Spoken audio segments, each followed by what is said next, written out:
জয় গুরু। ইষ্টপ্রাণ দাদা ও মায়েরা, আজ ইষ্ট প্রসঙ্গে এই তথ্যগুলি জেনে নেব। শ্রী শ্রী ঠাকুর অনুকূলচন্দ্র ও মনীষী বৃন্দ শ্রী শ্রী ঠাকুরের সান্নিধ্যে ওনারা এসেছিলেন। জেনে নেব কিছু তথ্য। শ্রী শ্রী ঠাকুর রামকৃষ্ণদেব বলেছিলেন, ফুল ফুটলে ভ্রমর আপনি জোটে।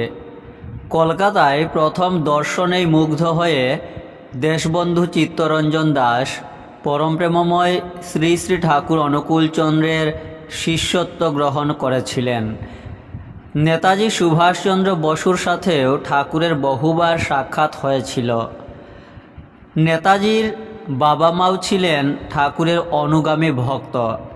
মহাত্মা গান্ধী, ডক্টর রাজেন্দ্র প্রসাদ, শ্যামাপ্রসাদ মুখোপাধ্যায় যেমন ঠাকুরের সান্নিধ্যে এসেছিলেন, তেমনি এসেছিলেন সাহিত্যিক তারাশঙ্কর বন্দ্যোপাধ্যায়, আশাপূর্ণা দেবী, অচিন্ত কুমার সেনগুপ্ত, বিজ্ঞানী সত্যেন্দ্র বসু, জ্ঞান ঘোষ, প্রশান্তচন্দ্র মহলানবিশ।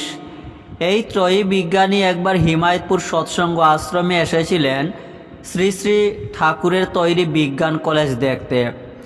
জাদুঘর পিসি সরকার ছিলেন শ্রী শ্রী ঠাকুরের মন্ত্রশিষ্য।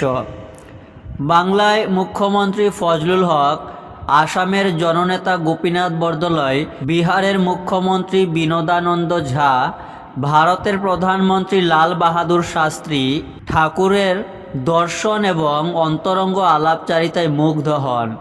শ্রী শ্রী ঠাকুর অনুকূলচন্দ্র বলতেন, দেশের পরিচালিকা শক্তি যদি সৎ ও আদর্শপ্রাণ হয়, তবেই দশ ও দেশের উন্নতি তরতরে হয়ে ওঠে। আপনারা শেয়ার করতে পারেন তথ্যগুলি, পেজটি ফলো করবেন। জয় গুরু।